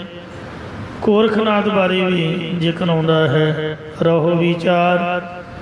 ਸੁਖਦੇਵ ਮੁਨੀ ਜੰਮਦਿਆਂ ਸਾਰੀ ਜੰਗਲ ਨੂੰ ਤੁਰ ਪਿਆ। ਇਹਦੇ ਮਾਂ ਪਿਓ ਇਹਨੂੰ ਰੋਕਣ, ਕਹਿੰਦੇ ਜਾਓ ਜਾਓ, ਤੁਸੀਂ ਮੈਨੂੰ ਰੋਕੋ ਨਾ, ਮੈਂ ਤੁਹਾਡਾ ਕੁਝ ਨਹੀਂ ਲੱਗਦਾ ਹਾਂ। ਮੈਨੂੰ ਬੜੇ ਜਨਮ ਹੋ ਗਏ ਤੁਰੇ ਫਿਰਦੇ ਆ, ਹੁਣ ਨਹੀਂ ਮੈਂ ਮੋਹ ਕਰਨਾ ਘਰ ਦਾ, ਹੁਣ ਤਾਂ ਮੈਂ ਪਰਮੇਸ਼ਰ ਦੀ ਪ੍ਰਾਪਤੀ ਕਰਨੀ ਹੈ। ਬਿਆਸ ਨੂੰ ਕਹਿਣ ਲੱਗਾ ਮੈਨੂੰ ਉਪਦੇਸ਼ ਦਿਓ। ਉਹਨੇ ਸੋਚਿਆ ਕਿ ਮੇਰਾ ਮੁੰਡਾ ਹੈ ਤੇ ਘਰ ਦਾ ਜੋਗੀ ਜੋਗਣਾ ਹੁੰਦਾ, ਮੇਰੇ ਕੋਲ ਉਪਦੇਸ਼ ਗ੍ਰਹਿਣ ਨਹੀਂ ਕਰੇਗਾ। ਕਹਿੰਦੇ ਜਾ ਮਹਾਰਾਜੇ ਜਨਕ ਦੇ ਕੋਲ ਚਲਾ ਜਾ, ਉਹ ਤੈਨੂੰ ਉਪਦੇਸ਼ ਦੇਵੇਗਾ। ਸੋ ਭਾਈ ਗੁਰਦਾਸ ਸਾਹਿਬ ਜੀ ਨੇ ਲਿਖਿਆ, ਕਹਿੰਦੇ 12 ਵਰੇ ਗਰਭਾਸ ਵਸ, ਜੰਮਦੇ ਹੀ ਸੁਖ ਲਈ ਉਦਾਸੀ। 12 ਵਰੇ ਮਾਤਾ ਦੇ ਉਦਰ ਦੇ ਵਿੱਚ ਰਹਿਣ ਕਰਕੇ ਤੇ ਮਾਇਆ ਨੂੰ ਮਹਾਰਾਜ ਨੇ ਰੋਕਿਆ ਤੇ ਜਨਮ ਲੈਂਦਿਆਂ ਸਾਰੀ ਉਦਾਸੀਨ ਬਿਰਤੀ ਨਾਲ ਸਾਧੂ ਬਣ ਕੇ ਉਹ ਗਿਆਨ ਦੀ ਪ੍ਰਾਪਤੀ ਲਈ ਚੱਲ ਪਿਆ। ਜਾਂ ਕਈ ਇਸ ਪੰਕਤੀ ਦਾ ਇਹ ਅਰਥ ਕਰਦੇ ਨੇ ਕਿ ਕੋਈ ਵੀ ਬੱਚਾ 12 ਸਾਲ ਆਪਣੇ ਮਾਤਾ ਦੇ ਉਦਰ ਵਿੱਚ ਨਹੀਂ ਰਹਿ ਸਕਦਾ। ਇਸ ਲਈ ਇਸ ਪੰਕਤੀ ਦੇ ਇਹ ਅਰਥ ਨੇ। ਭਾਈ ਗੁਰਦਾਸ ਜੀ ਦੇ ਕਹਿਣ ਦਾ ਮਤਲਬ ਇਹ ਹੈ ਕਿ ਸੁਖਦੇਵ ਮੁਨੀ ਨੇ 12 ਸਾਲ ਸਤ ਸੰਗਤ ਰੂਪੀ ਮਾਂ ਦੇ ਉਦਰ ਦੇ ਵਿੱਚ ਬੈਠ ਕੇ ਭਜਨ ਕੀਤਾ, ਕਥਾ ਕੀਰਤਨ ਕੀਤਾ, ਵਾਹਿਗੁਰੂ ਦਾ ਨਾਮ ਸੁਣਿਆ। ਤਾਂ ਫਿਰ ਸੰਗਤ ਦੇ ਵਿੱਚ ਉਹਨੂੰ ਉਦਾਸੀਨ ਬਿਰਤੀ ਮਿਲੀ, ਤਾਂ ਉਹ ਗਿਆਨਵਾਨ ਹੋਇਆ। ਇਹ ਅੰਤਰੀ ਵਰਤ ਹਨ, ਜੇ ਕੋਈ ਨਾ ਮੰਨੇ। ਪਰ ਜੋ ਕੁਛ ਪੁਰਾਣਾਂ ਦੇ ਵਿੱਚ ਪੁਰਾਣਕ ਸਾਖੀਆਂ ਜੋ ਸਨਾਤਨ ਮਤ ਦੇ ਵਿੱਚ ਗ੍ਰੰਥਾਂ ਵਿੱਚ ਲਿਖਿਆ ਹੈ, ਉਹਦੀ ਬਾਬਤ ਆਪਾਂ ਵਿਚਾਰ ਕਰ ਰਹੇ ਹਾਂ। ਗੁਰੂ ਪਿਆਰੀ ਸਾਧ ਸੰਗਤ ਜੀਓ, ਸੁਖਦੇਵ ਮੁਨੀ ਨੂੰ ਬਿਆਸ ਨੇ ਮਹਾਰਾਜੇ ਜਨਕ ਕੋਲ ਭੇਜ ਦਿੱਤਾ ਕਿ ਮੇਰੇ ਪਿਓ ਦੇ ਉੱਪਰ ਇਹ ਸ਼ਰਧਾ ਨਹੀਂ ਕਰੇਗਾ। ਜਦ ਇਹ ਸੁਖਦੇਵ ਮੁਨੀ ਗਿਆ, ਇਹਨੇ ਜਾ ਕੇ ਕੀ ਵੇਖਿਆ ਕਿ ਮਹਾਰਾਜਾ ਜਨਕ ਦੀਆਂ ਰਾਣੀਆਂ, ਕੋਈ ਸੱਜੇ, ਕੋਈ ਖੱਬੇ, ਕੋਈ ਸਰਾਣੇ ਵੱਲ, ਕੋਈ ਪੈਰਾਂ ਵੱਲ। ਤੇ ਦੁਪਹਿਰ ਦਾ ਟਾਈਮ ਹੈ, ਐਨ ਸੁੱਖ ਆਸਣ ਵਾਲੇ ਕਮਰੇ ਦੇ ਵਿੱਚ ਇਹ ਸਰਜਖਾਨੇ ਵਿੱਚ ਆਰਾਮ ਕਰ ਰਿਹਾ ਤੇ ਰਾਣੀਆਂ ਦੇ ਚਰਨ ਘੁੱਟ ਰਹੀਆਂ ਨੇ। ਜਿਹੜੀ ਸਰਾਣੇ ਵੱਲ ਖੜੀ ਹੈ ਉਹ ਪੱਖਾ ਚੱਲ ਰਹੀ ਹੈ। ਇਹਨੇ ਜਾ ਕੇ ਮੱਥਾ ਤਾਂ ਟੇਕ ਦਿੱਤਾ ਪਰ ਮਨ ਦੇ ਵਿੱਚ ਇਹਦੇ ਸ਼ੰਕਾ ਆਇਆ ਵੀ ਇਹ ਤਾਂ ਬੰਦਾ ਹੋਰ ਹੀ ਤਰ੍ਹਾਂ ਦਾ, ਇਹ ਮੈਨੂੰ ਸਾਧੂ ਨੂੰ ਕੀ ਸਿੱਖਿਆ ਦੇਵੇਗਾ, ਇਹ ਤਾਂ ਰਾਣੀਆਂ ਦੇ ਮੋਹ ਦੇ ਵਿੱਚ ਖਚਤ ਹੋਇਆ ਪਿਆ ਹੈ। ਮੈਂ ਇੰਨਾ ਵੱਡਾ ਤਿਆਗੀ, ਵੈਰਾਗੀ, ਤਪਸਵੀ ਤੇ ਰਾਣੀਆਂ ਦੇ ਮੋਹ ਵਾਲਾ ਮੈਨੂੰ ਕੀ ਉਪਦੇਸ਼ ਦੇਵੇਗਾ। ਕੋਈ ਗ੍ਰਸਤੀ ਬੰਦਾ ਸਾਧੂ ਨੂੰ ਕੀ ਸਿੱਖਿਆ ਦੇ ਸਕਦਾ ਹੈ। ਮੈਂ ਤਾਂ ਬੇਹੰਗਮ ਹਾਂ।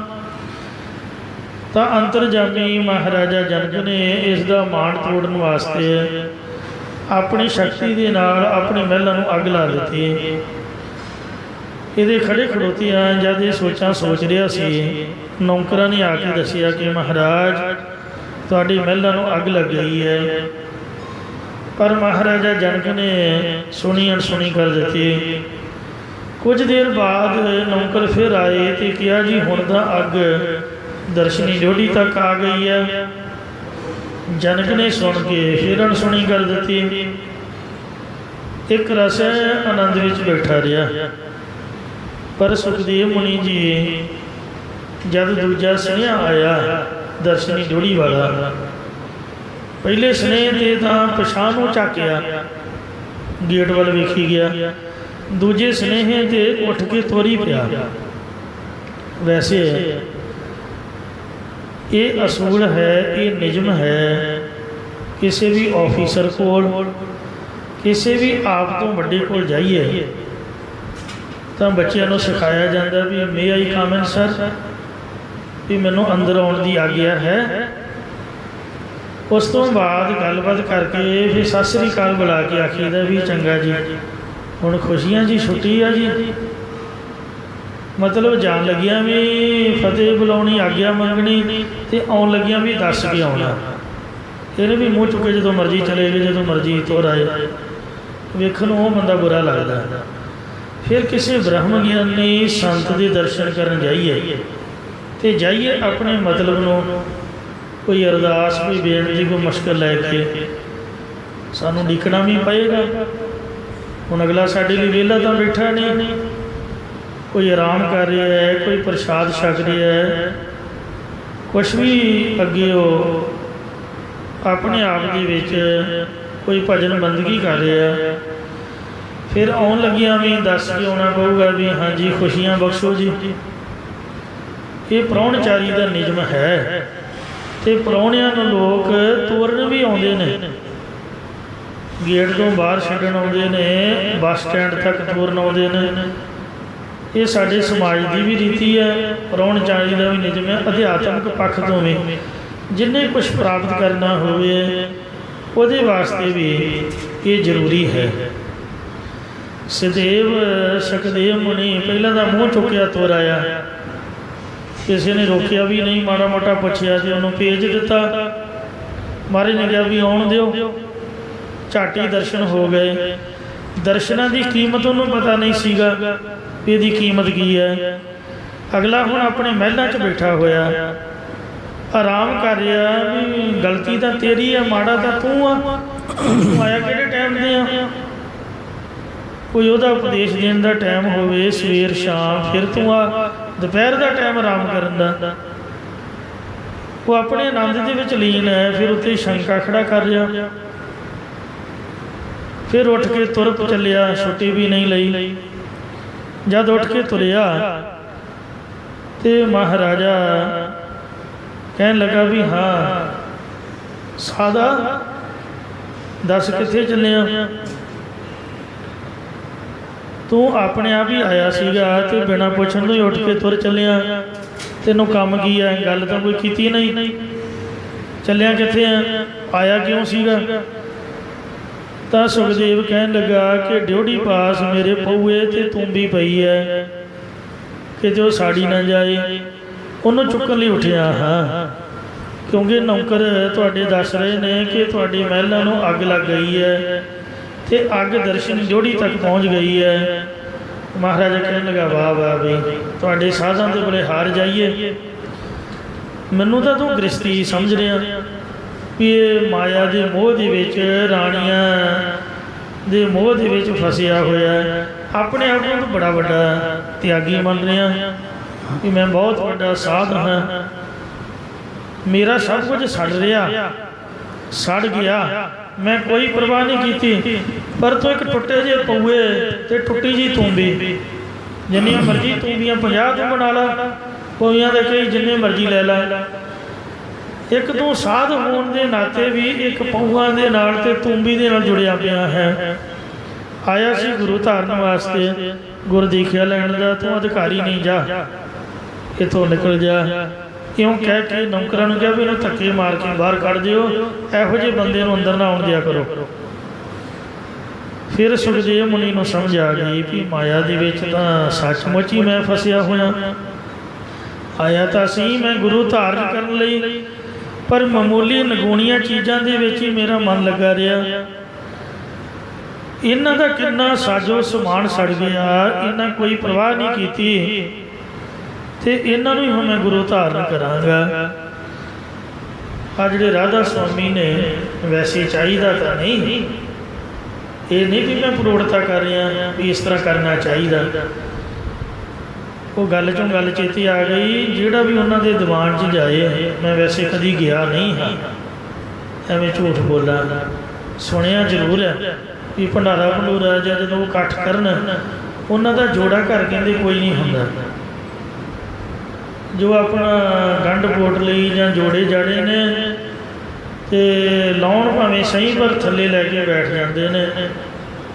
ये समझते हैं भी बंदे का कथा सुनदियां जे जुत्तियां जी ध्यान रहा कि मेरे वर्गे चुक के भी लै जाते हैं, या गंढा पोटलियां जी ध्यान रहा कोई सुनेगा कि, इसलिए जुत्तियां अपने कोल ही रखते हैं। वैसे गुरु घर की मर्यादा उच्ची सोची है, मैं एक वैसे उदाहरण लई है। तो वो जिहड़ा पऊए ला के आया सी, ध्यान उहदा उत्थे ही रहा, सुनना उन्हें की सीगा, ते फिर सोचा भी हाँ गलती हुई, इन्हां दा इन्ना साजो समान सड़ गया, कोई परवाह नहीं की, ते मैं नगूणियां चीज़ां च लगा रहा, मैं हुण धारण करना, इन्हां नूं गुरु धारण करना। इस तरह सोच के जिथे लंगर दीयां जूठियां पत्तलां सुट्टियां जांदियां, अजकल वांग भांडियां दे विच लंगर नहीं सी वरताया जांदा।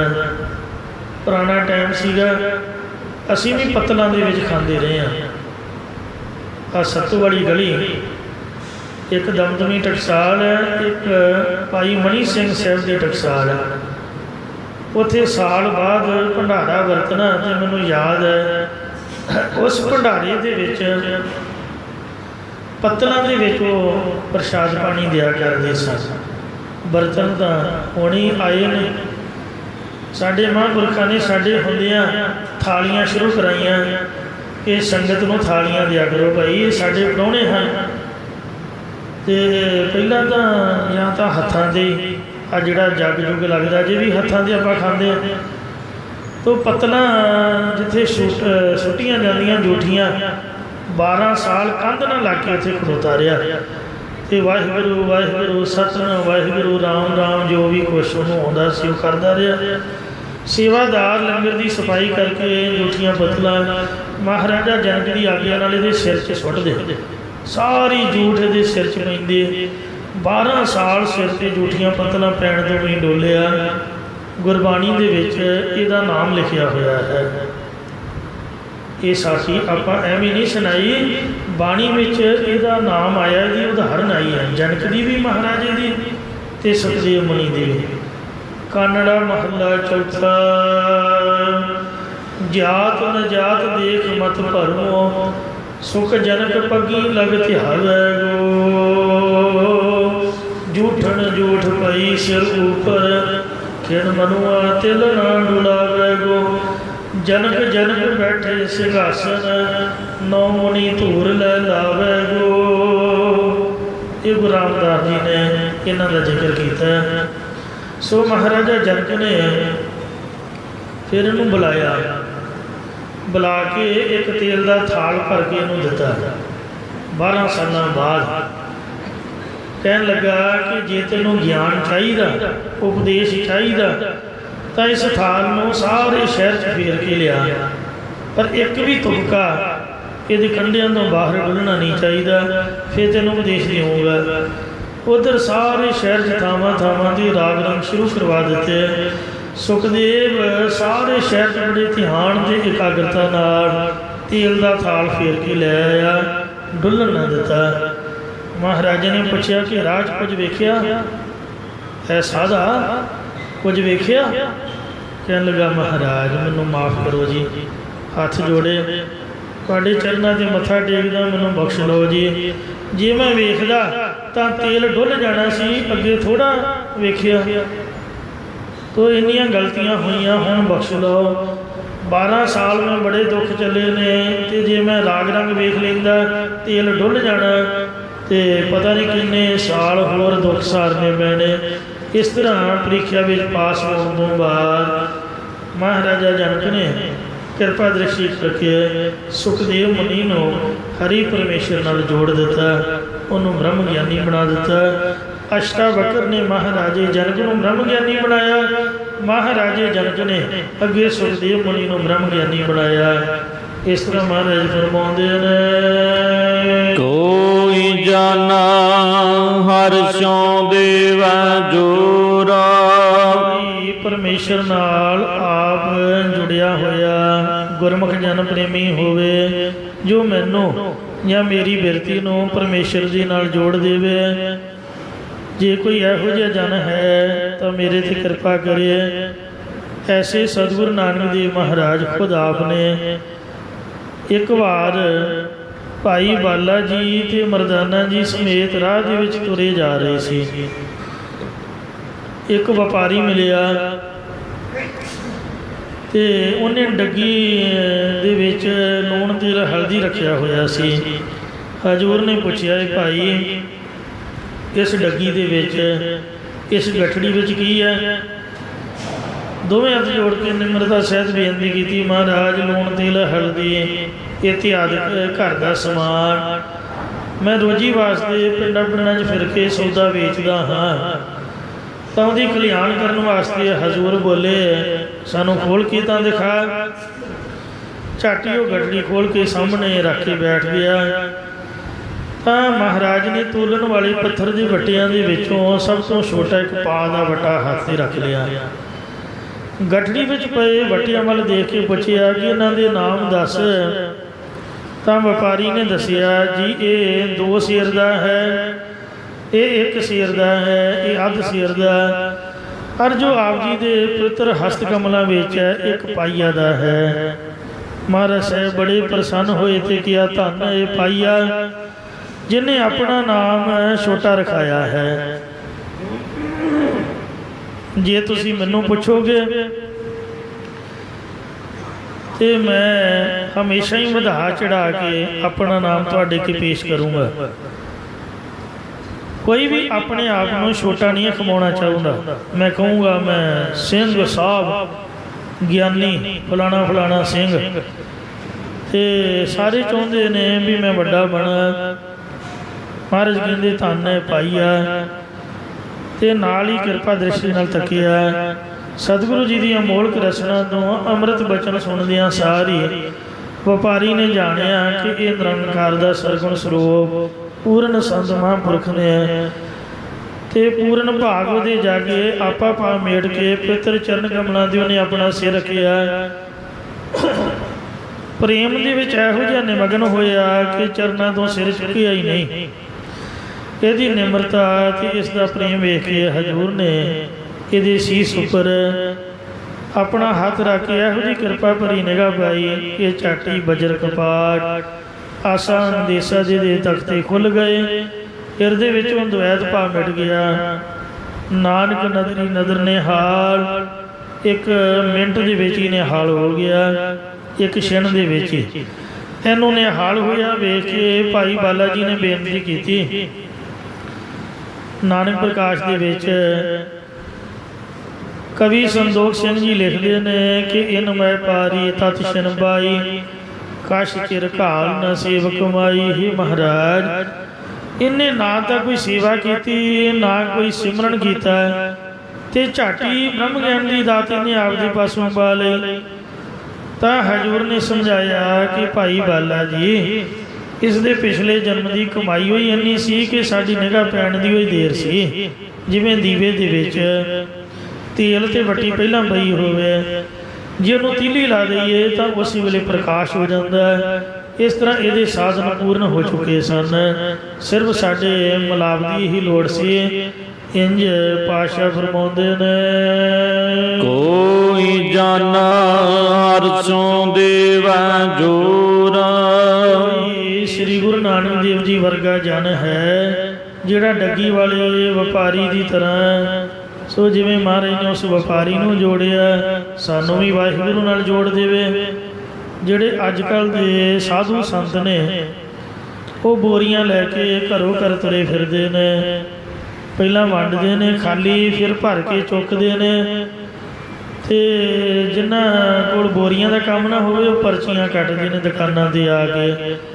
ਇਉਂ ਗ੍ਰਾਹੀ ਕਰਨ ਨੂੰ ਸਾਰੇ ਹੀ ਸ਼ੇਰ ਨੇ, ਆ ਵੀ ਦੇ ਦਿਓ ਉਹ ਵੀ ਦੇ ਦਿਓ, ਪਰ ਜੇ ਕਿਸੇ ਨੂੰ ਕਹੋ ਵੀ ਮੈਨੂੰ ਰੱਬ ਨਾਲ ਮਿਲਾ ਦਿਓ, ਵਾਹਿਗੁਰੂ ਵਾਹਿਗੁਰੂ। ਇਹ ਤਾਂ ਗੁਰੂ ਨਾਨਕ ਸਾਹਿਬ ਹੀ ਹੈ ਜਿਹਨਾਂ ਬਿਨਾਂ ਗ੍ਰਾਹੀ ਤੋਂ, ਬਿਨਾਂ ਪੈਸੇ ਤੋਂ, ਕੋਈ ਲੋਭ ਨਹੀਂ, ਕੋਈ ਲਾਲਚ ਨਹੀਂ।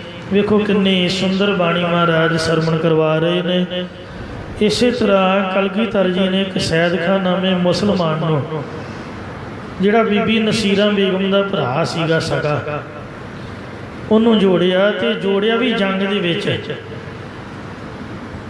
ਪੀਰ ਬੁੱਧੂ ਸ਼ਾਹ ਸਢੌਰੇ ਦਾ ਰਹਿਣ ਵਾਲਾ, ਦੀ ਘਰ ਵਾਲੀ ਦਾ ਨਾਂ ਸੀ ਬੀਬੀ ਨਸੀਰਾਂ ਬੇਗਮ, ਇਹਦਾ ਭਰਾ ਸੀਗਾ ਸੈਦ ਖਾਨ, ਜੋ ਔਰੰਗਜ਼ੇਬ ਦੀ 1.25 ਲੱਖ ਫੌਜ ਦਾ ਜਰਨੈਲ ਸੀ। ਜਦ ਮਹਾਰਾਜ 'ਤੇ ਚੜ੍ਹ ਕੇ ਆ ਰਿਹਾ ਸੀ ਅਨੰਦਪੁਰ ਨੂੰ ਜਾਂਦਾ, ਇਹ ਆਪਣੀ ਭੈਣ ਦੇ ਕੋਲ ਰਾਤ ਰਿਹਾ, ਅਤੇ ਉਹਨੇ ਪੁੱਛਿਆ, ਵੀਰਾ ਕਿੱਥੇ ਜਾ ਰਿਹਾ? ਕਿਹਾ ਵੀ ਮੈਂ ਕਲਗੀਧਰ ਨੂੰ ਪਕੜਨ ਜਾ ਰਿਹਾ। ਕਹਿਣ ਲੱਗੀ, ਰੱਬ ਰੱਬ ਰੱਬ ਰੱਬ ਰੱਬ। ਵੀਰਾ ਉਹ ਤਾਂ ਰੱਬ ਹਨ, ਉਹਨਾਂ ਦੀ ਬੜੀ ਭਾਰੀ ਮਹਿਮਾ ਹੈ। ਅਤੇ ਉਹਨੇ ਸਿਫਤ ਕੀਤੀ, ਇਹ ਸ਼ਰਧਾਲੂ ਬਣ ਗਿਆ। ਕਹਿਣ ਲੱਗਾ ਕਿ ਜੇ ਮੈਂ ਸਿੱਧਾ ਜਾ ਕੇ ਮੱਥਾ ਟੇਕਿਆ ਅਤੇ ਮੇਰੀ ਬਦਨਾਮੀ ਹੋਵੇਗੀ ਕਿ ਐਡਾ ਵੱਡਾ ਜਰਨੈਲ ਵੇਖੋ। ਅਤੇ ਮਹਾਰਾਜ ਵਾਕਈ ਪੂਰਨ ਸੰਤ ਹਨ, ਰੱਬ ਦਾ ਰੂਪ ਨੇ, ਅਤੇ ਮੈਨੂੰ ਜੰਗ ਦੇ ਵਿੱਚ ਦਰਸ਼ਨ ਦੇਣ। ਇਉਂ ਬਾਦਸ਼ਾਹੀ ਹੁਕਮ ਨਾਲ 1.25 ਲੱਖ ਫੌਜ ਲੈ ਕੇ ਸ੍ਰੀ ਅਨੰਦਪੁਰ ਸਾਹਿਬ ਕਲਗੀਧਰ ਜੀ ਦੇ ਨਾਲ ਲੜਨ ਦੇ ਬਹਾਨੇ ਪਹੁੰਚਿਆ। ਜੋ ਸਤਿਗੁਰੂ ਕਲਗੀਧਰ ਜੀ ਦੇ ਦਰਸ਼ਨ ਕਰਨੇ ਚਾਹੁੰਦਾ ਸੀ ਕਿ ਔਰੰਗਜ਼ੇਬ ਮੈਨੂੰ ਨਲਾਇਕ ਨਾ ਆਖੇ ਅਤੇ ਦਰਸ਼ਨ ਵੀ ਹੋ ਜਾਣ, ਸਿਪਾਹੀ ਵੀ ਨਿੰਦਾ ਨਾ ਕਰਨ। ਇਉਂ ਜਦ ਇਹਨੇ ਭਾਵਨਾ ਕੀਤੀ ਤਾਂ ਸਤਿਗੁਰੂ ਕਲਗੀਧਰ ਖੁਦਾ ਦਾ ਰੂਪ, ਸਰਬ ਕਲਾ ਸਮਰੱਥ ਅੰਤਰਜਾਮੀ, ਸ਼ਸਤਰਾਂ ਬਸਤਰਾਂ ਸਹਿਤ ਘੋੜੇ 'ਤੇ ਚੜ੍ਹ ਕੇ ਜੰਗ ਦੇ ਮੈਦਾਨ ਦੇ ਵਿੱਚ ਆ ਨਿਤਰੇ। ਘਟ ਘਟ ਕੀ ਅੰਦਰ ਕੀ ਜਾਣਤ, ਭਲੇ ਬੁਰੇ ਕੀ ਪੀਰ ਪਛਾਣਤ। ਅੰਤਰਜਾਮੀ ਸਤਿਗੁਰਾਂ ਨੇ ਸ਼ਸਤਰਾਂ ਦੇ ਸਹਿਤ ਤੈਨੂੰ ਦਰਸ਼ਨ ਦੇ ਕੇ ਆਖਿਆ, ਵਾਰ ਕਰ ਜਾਂ ਸਾਡਾ ਵਾਰ ਰੋਕ, ਅਤੇ ਨਾਲ ਹੀ ਕਿਰਪਾ ਭਰੀ ਨਿਗਾਹ ਪਾ ਦਿੱਤੀ। ਕਹਿਣ ਲੱਗਾ, ਮਹਾਰਾਜ ਮੈਨੂੰ ਵਾਰ ਕਰਨ ਜੋਗਾ ਆਪਣੇ ਛੱਡਿਆ ਹੀ ਨਹੀਂ। ਉਸੇ ਵਕਤ ਇਹਨੇ ਹਥਿਆਰ ਸੁੱਟ ਕੇ ਕਲਗੀਧਰ ਦੇ ਚਰਨਾਂ 'ਤੇ ਆਪਣਾ ਸੀਸ ਰੱਖ ਦਿੱਤਾ। ਵੇਖੋ ਗੁਰੂ ਗੋਬਿੰਦ ਸਿੰਘ ਇਹੋ ਜਿਹੇ ਗੁਰੂ ਹੋਏ ਨੇ ਜਿਨ੍ਹਾਂ ਜੰਗ ਦੇ ਮੈਦਾਨ ਦੇ ਵਿੱਚ ਕਿਰਪਾਨ ਦੇ ਨਾਲ ਬੰਦੇ ਹੀ ਨਹੀਂ ਵੱਡੇ, ਬੰਦਿਆਂ ਦੇ ਹੰਕਾਰੀ ਸੁਭਾਅ ਕੱਟ ਦਿੱਤੇ। ਸ੍ਰੀ ਗੁਰੂ ਨਾਨਕ ਦੇਵ ਜੀ 'ਚ ਅਤੇ ਗੁਰੂ ਗੋਬਿੰਦ ਸਿੰਘ 'ਚ ਕੋਈ ਫਰਕ ਨਹੀਂ। ਕਈ ਕਹਿੰਦੇ ਨਾ ਆਪਾਂ ਗੁਰੂ ਨਾਨਕ ਸਾਹਿਬ ਦੇ ਸਿੱਖ ਹਾਂ ਜੀ, ਆਪਾਂ ਤਾਂ ਮਹਾਰਾਜ ਨੂੰ ਮੰਨਦੇ, ਗੁਰੂ ਨਾਨਕ ਸਾਹਿਬ ਨੂੰ। ਆਪਾਂ ਨਹੀਂ ਗਾਤਰਾ ਪਾਉਣਾ, ਆਪਾਂ ਨਹੀਂ ਕਿਰਪਾਨ ਪਾਉਣੀ, ਆਪਾਂ ਨਹੀਂ ਅੰਮ੍ਰਿਤ ਛਕਣਾ। ਮਹਾਰਾਜ ਗੁਰੂ ਗੋਬਿੰਦ ਸਿੰਘ ਤਾਂ ਵੀਰ ਅਸੀਂ ਹੋਏ ਨੇ। ਬਿਲਕੁਲ ਗਲਤ ਗੱਲ ਜੀ। ਜਿਹੜਾ ਬੰਦਾ, ਜਿਹੜਾ ਸਿੱਖ ਦੋਨਾਂ ਪਾਤਸ਼ਾਹੀਆਂ 'ਚ ਫਰਕ ਸਮਝਦਾ, ਉਹ ਸਿੱਖ ਨਹੀਂ ਹੈ। ਜਿਵੇਂ ਗੁਰੂ ਨਾਨਕ ਸਾਹਿਬ ਨੇ ਕੌਡੇ ਰਾਕਸ਼ 'ਤੇ ਨਿਗਾਹ ਪਾ ਕੇ ਅਤੇ ਉਹਨੂੰ ਗਿਆਨ ਦਿੱਤਾ, ਮਰਦਾਨੇ ਨੂੰ ਛਡਾਇਆ, ਇੰਝ ਇਸੇ ਤਰ੍ਹਾਂ ਹੀ ਜੰਗ ਦੇ ਮੈਦਾਨ ਦੇ ਵਿੱਚ ਵੀ ਸ਼ਸਤਰ ਚਲਾਉਣ ਦੀ ਬਜਾਏ ਸੈਦ ਖਾਨ ਨੂੰ ਕਿਰਪਾ ਭਰੀ ਨਿਗਾਹ ਦੇ ਨਾਲ ਹੀ ਸ਼ਰਧਾਲੂ ਬਣਾ ਲਿਆ। ਜੇ ਚਾਹੁੰਦੇ ਤਾਂ ਸਭ ਦੁਨੀਆ ਸਿੱਖ ਬਣਾ ਸਕਦੇ। ਭੀਮ ਚੰਦ ਕੀ ਸੀ, ਔਰੰਗਜ਼ੇਬ ਕੀ ਸੀ? ਇਹ ਗੁਰੂ ਸਾਹਿਬ ਦੀ ਖੇਡ ਸੀਗੀ। ਉਹਨਾਂ ਤਲਵਾਰ ਦੇ ਰਸਤੇ ਮੁਕਤੀ ਬਖਸ਼ਿਸ਼ ਕੀਤੀ ਹੈ। ਜਿਨ੍ਹਾਂ ਨੂੰ ਕੱਟਿਆ ਵੱਢਿਆ ਵੀ, ਉਹ ਵੀ ਮੁਕਤੀ ਕੀਤੇ ਨੇ, ਉਹਨਾਂ ਦਾ ਵੀ ਭਲਾ ਕੀਤਾ। ਤੋ ਇੰਜ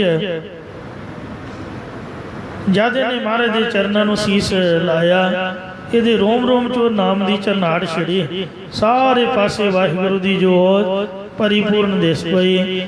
ਗਿਆਨ ਅਵਸਥਾ ਨੂੰ ਪ੍ਰਾਪਤ ਹੋ ਕੇ ਸਾਰਾ ਧਨ ਧਾਮ ਸਰਦਾਰੀ ਪੁੱਤ ਛੱਡ ਕੇ ਫਕੀਰ ਬਣ ਕੇ ਜੰਗਲ ਨੂੰ ਤੁਰ ਗਿਆ। ਜਿੰਨਾ ਚਿਰ ਜ਼ਿੰਦਗੀ ਰਹੀ ਉਹਨਾਂ ਚਿਰ ਜੀਵਨ ਮੁਕਤੀ ਦਾ ਆਨੰਦ ਮਾਣਦਾ ਰਿਹਾ। ਤੇ ਸਰੀਰ ਦੇ ਛੁੱਟਣ ਤੋਂ ਵਾਹਿਗੁਰੂ ਵਿੱਚ ਭੇਦ ਹੋ ਗਿਆ। ਸੂਰਜ ਕਿਰਨ ਮਿਲੇ ਜਲ ਕਾ ਜਲ ਹੁਆ ਰਾਮ, ਜੋਤੀ ਜੋਤ ਰਲੀ ਸੰਪੂਰਨ ਥੀਆ ਨਾਮ। ਚਰਨ ਗਾਹੋ ਬਕ ਸੁਭ ਰਸਨਾ, ਕੋਈ ਇਹੋ ਜਿਹਾ ਜਨ ਹੋਵੇ ਜਿਹੜਾ ਮੈਨੂੰ ਹਰੀ ਦੇ ਨਾਲ ਜੋੜ ਦੇਵੇ, ਤਾਂ ਮੈਂ ਕੀ ਭੇਟਾ ਕਰਾਂਗਾ। ਭੇਟਾ ਕਰਨ ਜੋਗਾ ਮੇਰੇ ਕੋਲ ਕੁਛ ਹੈ ਹੀ ਨਹੀਂ। ਮੈਂ ਉਹਦੇ ਚਰਨ ਫੜਾਂਗਾ ਤੇ ਜ਼ਬਾਨ ਦੇ ਨਾਲ ਸ਼ੁਭ ਬਾਣੀ ਬੋਲਾਂਗਾ। ਦੀਜਹ ਪ੍ਰਾਨ ਅਕੂਰਾ, ਔਰ ਉਹਦੇ ਅੱਗੇ ਮੈਂ ਆਪਣੇ ਪ੍ਰਾਣਾਂ ਦੀ ਭੇਟਾ ਚੜਾ ਦਿਆਂਗਾ। ਰਹਾਉ ਗੁਰੂ ਮਹਾਰਾਜ ਸ੍ਰੀ ਗੁਰੂ ਅਰਜਨ ਦੇਵ ਜੀ ਕਹਿ ਰਹੇ ਨੇ ਵੀ ਕਾਹਲ ਨਾ ਕਰੋ ਮੇਰੇ ਵੀਰ, ਗੱਜ ਕੇ ਆਖੋ ਸਤਨਾਮ ਸ੍ਰੀ ਵਾਹਿਗੁਰੂ। ਇੱਥੇ ਠਹਿਰ ਜਾਓ ਤੇ ਸੋਚੋ, ਕੱਲ ਤੱਕ ਇਹਨੂੰ ਵਿਚਾਰੋ ਕਿ ਉਪਦੇਸ਼ ਗੁਰੂ ਸਾਹਿਬ ਦਾ ਕੈਸਾ ਹੈ, ਅਸੀਂ ਕਿੱਥੋਂ ਤੱਕ ਪਹੁੰਚੇ ਹੋਏ ਹਾਂ ਜਾਂ ਸਾਨੂੰ ਕਿੱਥੋਂ ਤੱਕ ਪਹੁੰਚਣਾ ਚਾਹੀਦਾ। ਗੁਰੂ ਦੀ ਵਿਚਾਰਧਾਰਾ ਨੂੰ ਮਨ ਦੇ ਵਿੱਚ ਧਾਰਨ ਕਰੋ। ਰਹਾਉ ਦਾ ਅਰਥ ਹੈ ਬੀਜੋ, ਤੇ ਬੀਜ ਸੁੱਟ ਕੇ ਕੁਝ ਉਡੀਕਣਾ ਪੈਂਦਾ ਹੈ ਤਾਂ ਹੀ ਬੀਜ ਉਗਦਾ ਹੈ। ਇਸ ਲਈ ਸਹਿਜ ਸਹਿਜ ਗੁਣ ਰਮੈ ਕਬੀਰਾ। ਬਾਕੀ ਸ਼ਬਦ ਦਾ ਪਾਠ ਸੁਣੋ ਜੀ, ਵਿਚਾਰ ਕੱਲ ਨੂੰ ਸੁਣਾਵਾਂਗੇ। ਭੁੱਲ ਚੁੱਕ ਮਾਫ ਕਰੋਗੇ ਦੋ ਸਮਤ ਬਖਸ਼ੋ। ਮਨ ਤਨ ਨਿਰਮਲ ਕਰਤ ਗਿਆਰੋ, ਹਰ ਸਿੰਚਾ ਸੁਦਾ ਸੰਜੋਰਾ। ਯਾ ਰਸ ਮਹ ਮਗਨ ਹੋਤ ਕਿਰਪਾ ਤੇ, ਮਹਾ ਬਿਖਿਆ ਤੇ ਤੋਰਾ। ਆਇਓ ਸਰਣ ਦੀਨ ਦੁਖ ਭੰਜਨਾ, ਚਿਤ ਵਉ ਤੁਮਰੀ ਓਰਾ। ਅਪੈ ਪਾਦਦਾਨ ਸਿਮਰਨ ਸੁਆਮੀ ਕੋ, ਪ੍ਰਭ ਨਾਨਕ ਬੰਧਨ ਛੋਰਾ। ਵਾਹਿਗੁਰੂ ਜੀ ਕਾ ਖਾਲਸਾ, ਵਾਹਿਗੁਰੂ ਜੀ ਕੀ ਫਤਿਹ।